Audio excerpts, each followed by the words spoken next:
Ripple, the company, owns 60% of them, now 55 or 50%. And I was like, that just doesn't seem a proposition that's going to work. And I've been dead wrong. Hats off to Brad Garlinghouse and his team. Ripple is now, a institution. That's a bit extreme, but it's broadly true. Since the advent of SWIFT, the basic concept of how cross-border payments are done has not changed. All the financial markets are all multi-trillion-dollar market caps. The only difference is those markets are going to reside on these public chains. You can come up with your own price prediction there. There's a good range in there for people to sort of go. But my big thing is you're looking for that long-term viability, that long-term adoption. It's going to be somewhere in there. Don't know where it is. Somewhere in there. Way to prove out what we're doing is to see this real-world organic development, and we're seeing a lot of that happen. You gonna book a trip with XRP? Absolutely. Can anyone identify the document that says that if I bring a USDT to court, the judge is going to be able to enforce my claim against that portfolio of assets? Right? As of today, I have not actually come across any such documentation. China's cyber army is invading critical U.S. services, like an attempt to break into the system behind Texas's independent power grid. Other victims include a water utility in Hawaii, a West Coast.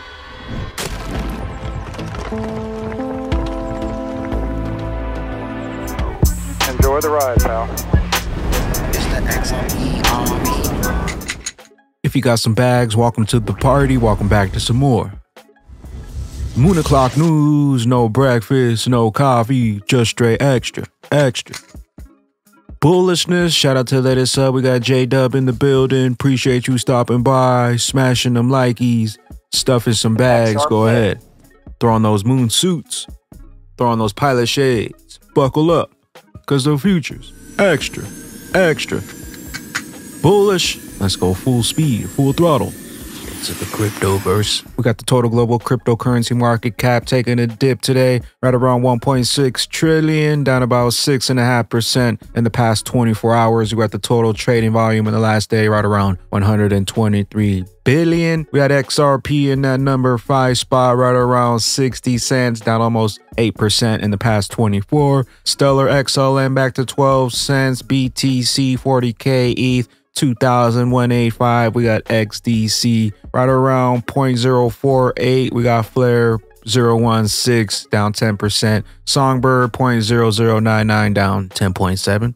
And taking a look at the altcoin season index, currently right around a 51. We need to kick up above a 75 for it to be a full-blown altcoin season. Got one from Wellwire to kick things off, breaking amid the BTC flash crash. Over 333 million worth of Bitcoin long positions have been liquidated. We got Watcher Guru Justin. U.S. Senator Elizabeth Warren introduces a bill to crack down on your crypto bags. We got Bitcoin Magazine. Warren introduces a bill to crack down on Bitcoin in the crypto industry and will bring it into a greater compliance. We got one from Joe Katz. Today is the first day for the Ripple's new San Francisco global headquarters. Welcome in. We got XRP drops, billionaire Bitcoin investor Mike Novogratz. We got a little bit of religious, how we thought about these systems. Not been dead wrong. Hats off to Big Brad Garlinghouse and his team and the XRP holders. Ripple is now an institution. Know what you hold. I think it's interesting. We got a little bit religious on how we thought about these systems. And in reality, they're all communities. They're store of value that communities seem to care about. Like, I was skeptical that XRP would have lasting power because Ripple, the company, owns 60% of them, now 55 or 50%. And I was like, that just doesn't seem a proposition that's going to work. And I've been dead wrong. Hats off to Brad Garlinghouse and his team. Ripple is now, a institution. The XRP army is real. They care about their ecosystem and their coin. And, yes, it's got a use case, but broadly, the use case is the same as Bitcoin. It's another place for people that want to store value. XRP, the biggest utility of them all. We got digital asset investor chiming in and says, not buying the I was wrong Novogratz narrative. I watched this guy for years. He intentionally went out his way for years to craft the narrative. The Ripple is great, but I just don't get XRP. Question is, what did he have to gain by doing so? I don't think he was wrong. I think he is a rat. Jumping ship. XRP. We got one from payments. JP Morgan. Payments, AI, blockchain, and APIs make cross-border payments as simple as a domestic transaction. It's quite complex to make cross-currency, cross-border payments. For example, whether you're sending a payment to Brazil, India, China, there are specific requirements of how you send those payments. In some countries, you need the purpose of a payment. In some countries, you need to verify who the beneficiary is. Cross-border payments has essentially not changed for a better part of 50 years, right? Like probably that's a bit extreme, but it's broadly true. Since the advent of SWIFT, the basic concept of how cross-border payments are done has not changed. Bitcoin was just a demo. Get ready for XRP to go live. The universal bridge, interoperability, the king of utility. We had digital perspectives, how to think about XRP price and adoption. Big thank you to Crypto Insight UK. To get some sort of a consensus over what's happening and to actually make those transactions. Now that you don't need that central authority anymore, it totally flips the game on its head in regards to licensing, into certifications, into how would you operate normally, and how would you operate into this new ecosystem without these central parties? And that's the thing, you need clarity on that before you start seeing the absolute massive, insane adoption that we're going to end up seeing. And the only reason I say that is we'd be seeing it now if that was already the case, but it's not. So the funny thing is, it's almost like it's building up and building up and building up. A lot more people know about crypto now than they did in 2017, and a lot more people knew about it in 2017 than they do in 2014. So it's building up and building up and building up. But a lot of people haven't really gotten off to the races yet because there's no clarity yet, and there's no liquidity based off going from the banking system back into crypto natively. So those are the two things that are going to have to happen before you start seeing just insane adoption like no other. You really want to look at it as, where do you see it in the future in regards to where it would look at it at full scale volume? And that's sort of the thing that people need to get. And that's sort of what I try to sort of instill in people, especially the hodlers. I'm like, look, you're not really investing in short-term volatility unless you're like a trader. You're investing in the long-term viability of these networks. So one thing that you really want to look at is, well, what does this network look like when it reaches its not quite its peak, let's say maximum utility. Let's say once it's reached the point where its maximum utility is just a runaway effect. Like it's just going to keep on going because so let's look at that. The best way to look at that with XRP is, well, XRP, if you look at the entire liquidity in the market now, I think it's only like $50-60 billion worth of value in the XRP ecosystem. And I hate sort of comparing it to this. The biggest thing that you really want to look at is, well, what's everything that you plan on seeing on XRP? Add up all those assets together, whether it's currencies, bonds, stocks, blah, blah, blah, whatever. And you don't want to look at the actual value. You want to look at the overall volume happening on those networks, and you want to sort of anticipate what the future volume may be. You got to remember, the volume on these networks now are high, but they'll be higher on XRP because they'll be faster, more efficient, they'll be cheaper. You see what I mean? You'll end up getting a exponential effect of being able to do more transactions for cheaper on the network because it's able to do it more efficiently than it was able to do it before. So that's sort of the way you really want to look at it. And I wouldn't even really look at it in price. I would look at it more in terms of market cap, because it's one of those things where it's liquidity in the market, and market cap is just going to be determined based off how much liquidity is in the market, based off the assets on it, based off the volume, based off all of that. And it's one of those things where all of these ecosystems, not even just XRP, but all of these ecosystems are going to have comparable market caps to a lot of the financial ecosystems we see now, mostly because those old ecosystems are going to reside on these new public chains. What I would say is these networks are going to be multi-trillion-dollar market cap ecosystems. Now, who's going to do what, and who's going to be the biggest, and who's going to be doing this for who is going to be all determined. But the reason this is the case is all the financial markets are all multi-trillion-dollar market caps. The only difference is those markets are going to reside on these public chains. See what I mean?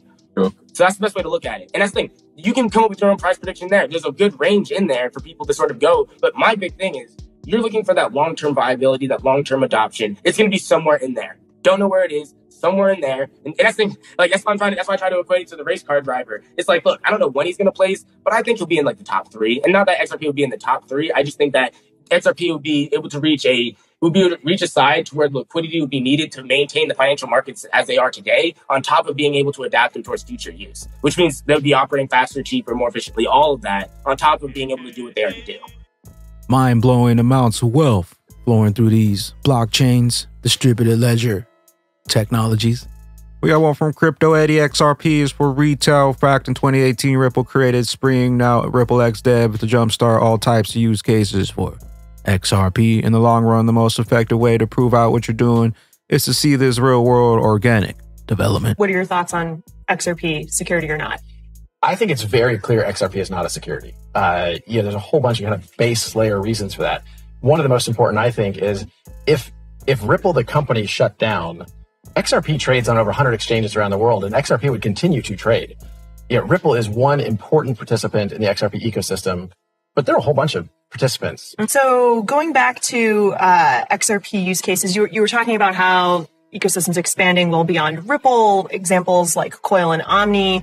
What other use cases are you excited to see blossom in 2019? Well, 2018, we announced for the first time this project we call Spring, and we hired a gentleman named Ethan Beard to run that project, who I think couldn't have been a more perfect fit in terms of his skill set.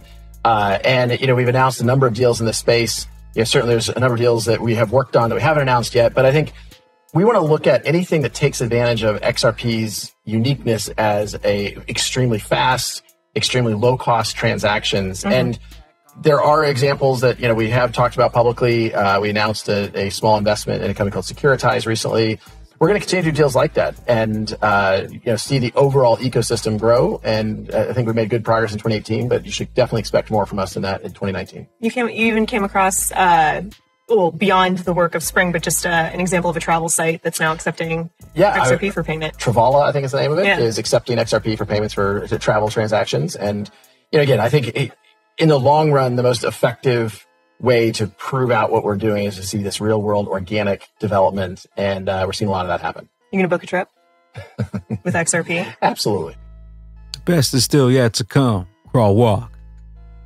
Then we rock it. We got Mr. Man XRP for such companies as BlackRock to invest their money. Legal rights must be bestowed on the operating entity of which they're invested in by regulatory adherence. That being said, Tether is one of the shadiest companies out there, and Singaporean regulators are making that known. So a lot of people would ask me, what do you mean by institutional grade? And what is institutional grade?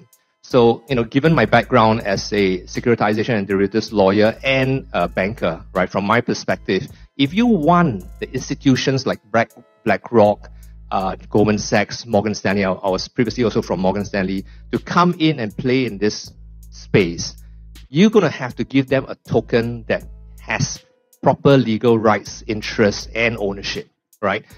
You can't have a token where you cannot pinpoint to any specific documentation that says that you have those rights.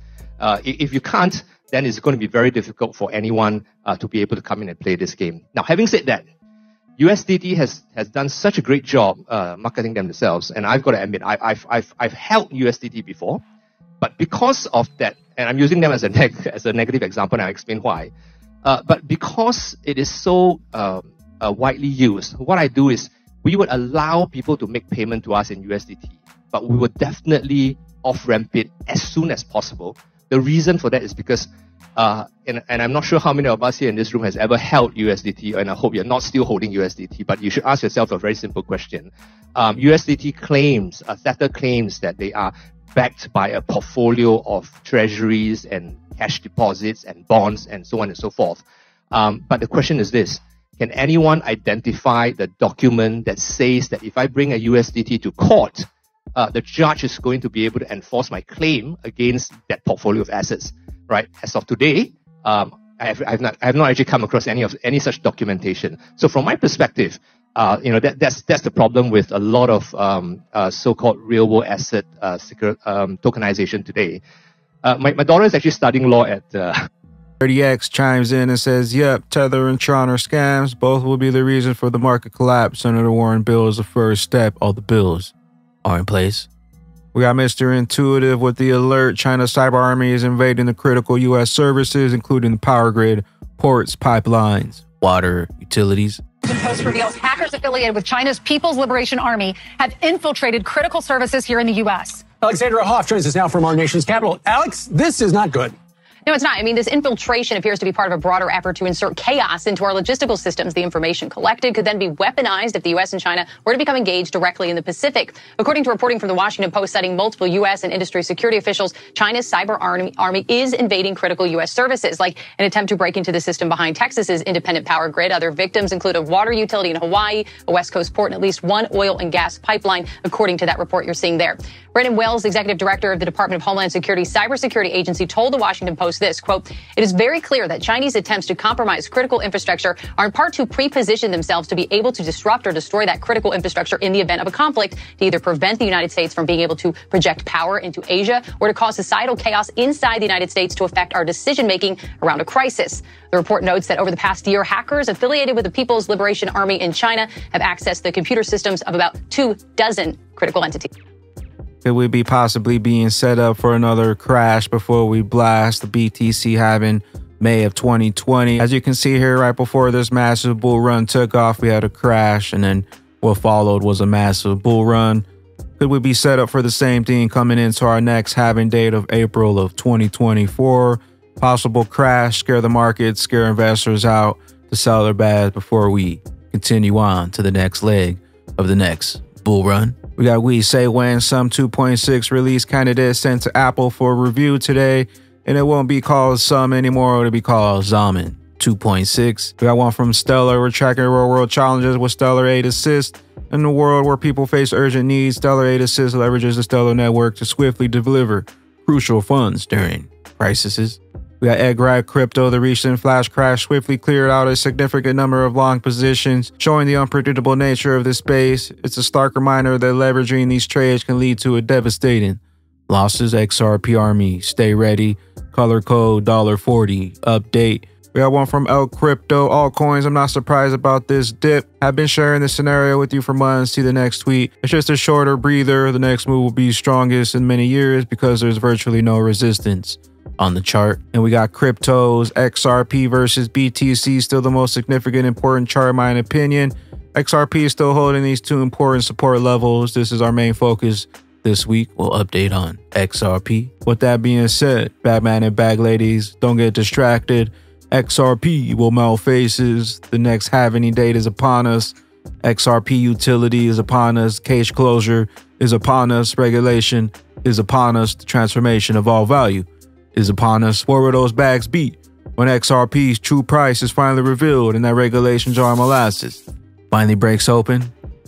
Later glitches. I am the XRP Bagman, the Moon Commander, currently up here on the mothership, stuffing some bags and enjoying the show. Appreciate you stopping by, tuning in, smashing them likeys for some more Moon O'Clock news. Hope y'all continue to stay extra bullish. Continue holding those good vibes. Remember to sell the FUD, buy up those bags, and don't forget to spread that liquid love. Also, if you're new here, don't forget to drop a subscribe, drop a comment down below. All the OG diamond hands out there, drop a comment down below, drop an elbow on that like button from the top ropes. We'll catch you up here, top floor, on the mothership for the moon party. BYOB. Bring your own bags, be your own bank. Peace out, crypto ghost. Later, glitches. It's a bull run, get your bags up. In your rocket ships, we gon' blast up. It's a bull run, I got my bag stuffed. We gon' take the cup, tick tock, your time's up. It's a bull run, get your bags up. In your rocket ships, we gon' blast up. It's a bull run, I got my bag stuffed. We gon' take the cup, tick tock, your time's up. All them bags